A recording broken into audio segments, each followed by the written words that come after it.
Did you know that 62% of the world's population lives in countries with a significant seismic hazard or risk of earthquakes? Earthquakes are sneaky, deadly, and often hang out with tsunamis. For sure, living through an earthquake must be an earth-shattering and groundbreaking experience, but would you live to tell the tale? How about going on a globe-trotting adventure to have a sneak peek at the world's deadliest earthquakes? At the end of the trip, you will know an awful lot about earthquakes and you will learn some tips as to how to survive them.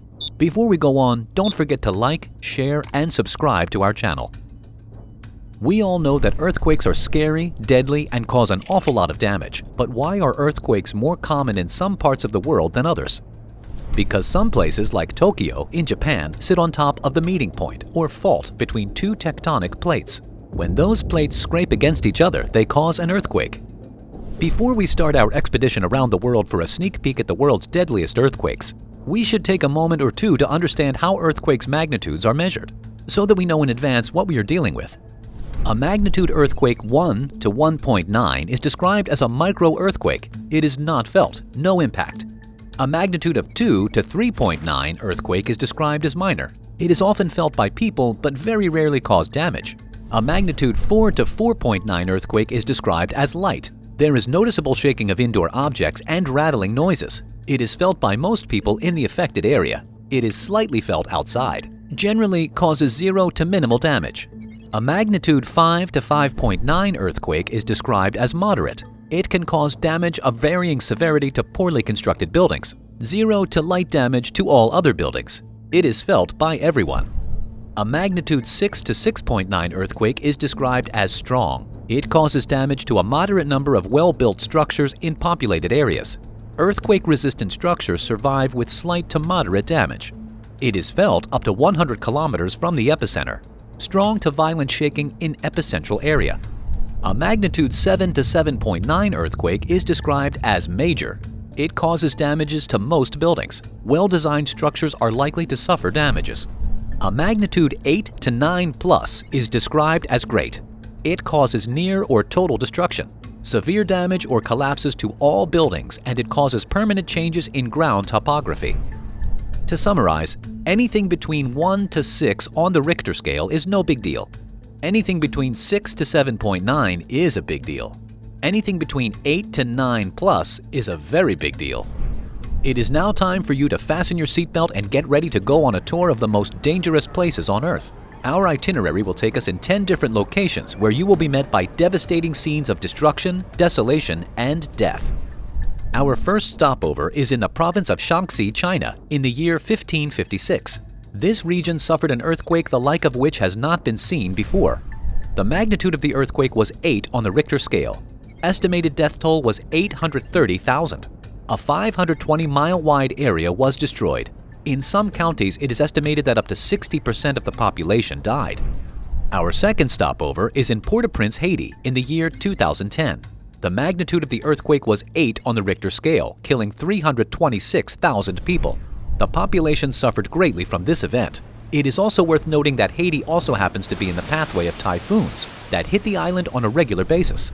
Our third and fourth stopover are Antakya, Turkey. This country suffered through 2 devastating earthquakes. The first one happened in the year 115, killing 260,000 people. The magnitude of the earthquake was 7.5 on the Richter scale. The second one happened in 525, killing 250,000 people. The earthquakes caused severe damage to a large section of the Byzantine Empire. Numerous buildings were destroyed, and a local tsunami was triggered.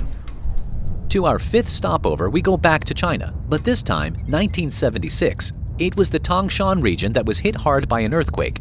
242,769 people lost their lives. The magnitude of the earthquake was 7.5 on the Richter scale. It was reported that the earthquake risk had been greatly underestimated. Almost all buildings and structures were designed and built without seismic considerations. 85% of buildings collapsed, which explained the large death toll. We are halfway through our journey. I just want to check on you guys to make sure you are still with me. Take a breather, but stay alert till the end, because you'll find out at the end of the tour some tips that can literally save your life if you just happen to be in the wrong place at the wrong time. Our next stop is Zinza, Azerbaijan, 1139, where 230,000 people died due to what is known as the Ganja earthquake. The magnitude of the earthquake was 7 on the Richter scale and triggered massive landslides off the side of the mountains and canyons in the Caucasus Mountains. Let's go to Sumatra, Indonesia. This earthquake happened in 2004 in the Indian Ocean off the coast of Sumatra, and it resulted in a series of large tsunamis ranging from 15 to 30 meters in height. 227,898 people died. The magnitude of the earthquake was 9.1 on the Richter scale. The victims were from 14 countries across the region, with Indonesia being the hardest hit, followed by Sri Lanka, India, and Thailand. There was no tsunami warning system in place. Our next stopover will take us in Iran and China. A deadly earthquake happened in Damgan, Iran in the year 856, killing 200,000 people. The magnitude of the earthquake was 7.9 on the Richter scale. The Gansu earthquake in China in 1920 spread across 7 provinces and regions with a magnitude of 8.3 on the Richter scale, killing 200,000 people. In some cities, almost all buildings collapsed or were buried by landslides. It was reported that additional deaths from aftershocks meant survivors tried to rely only on temporary shelters, which were unsuitable for the harsh winter. Let's hop over to Vin, Armenia, where a brutal earthquake killed 150,000 people in the year 893. The city of Vin was destroyed. Most of the building's defensive walls and palaces collapsed. With the city defenses ruined, Vin was taken over by Muhammad Abisaj, the emir of Azerbaijan. Our final stopover is Tokyo, Japan, where a devastating earthquake occurred in 1923, killing 142,807 people. The magnitude of the earthquake was 7.9 on the Richter scale. More than half of brick buildings and 10% of reinforced structures collapsed. The earthquake caused a tsunami with waves as high as 12 meters height. Large fires also broke out.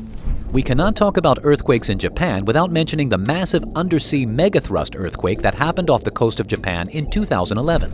The whole world witnessed with horror this event and its aftermath on their TV screen. The disaster began when a magnitude 9 earthquake shook the region in the early afternoon, unleashing a savage tsunami.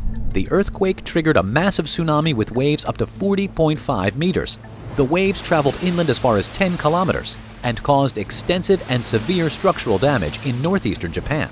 Airports, roads, railroads, and a dam collapsed. The tsunami also caused nuclear accidents at 3 reactors in the Fukushima Daiichi nuclear power plant complex. The death toll was estimated at 19,747, which was surprisingly low considering the quick succession of events, earthquake plus tsunami plus nuclear power plant meltdown. When big earthquakes happen, the data show that it is the tsunami that causes the most destruction, but it is good to know that death toll can be minimized if a nation is prepared and proper warning systems are in place. Many lessons have been learned from these events. Warning systems have been put on the sea floor all around the world to detect seismic activities and give proper warning to the population to evacuate coastal areas and seek refuge in high ground.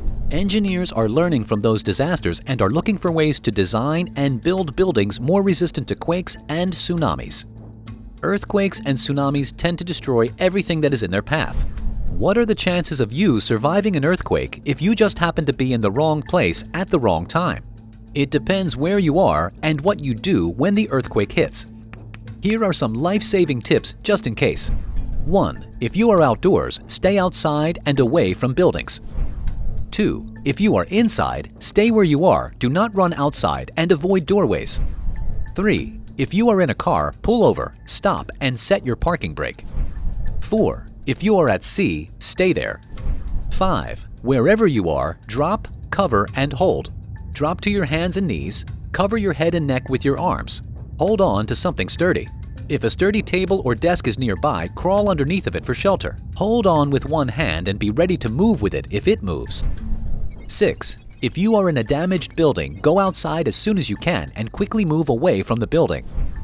7. If you are trapped, send a text or bang on a pipe or wall. Cover your mouth with your shirt for protection. Concentrate on staying alive and wait for the rescue team. 8. If you are in an area that may experience tsunamis, go inland or go to higher ground immediately after the shaking stops.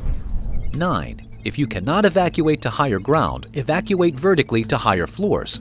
Onto a roof, up a tree, or grab a floating object and hold on for dear life because your life is depending on it. Earthquakes are sneaky, deadly, and usually hang out with tsunamis. If you get caught in one, remember to drop, cover, and hold on for dear life. Thank you for watching. And don't forget to like, share, and subscribe to our channel.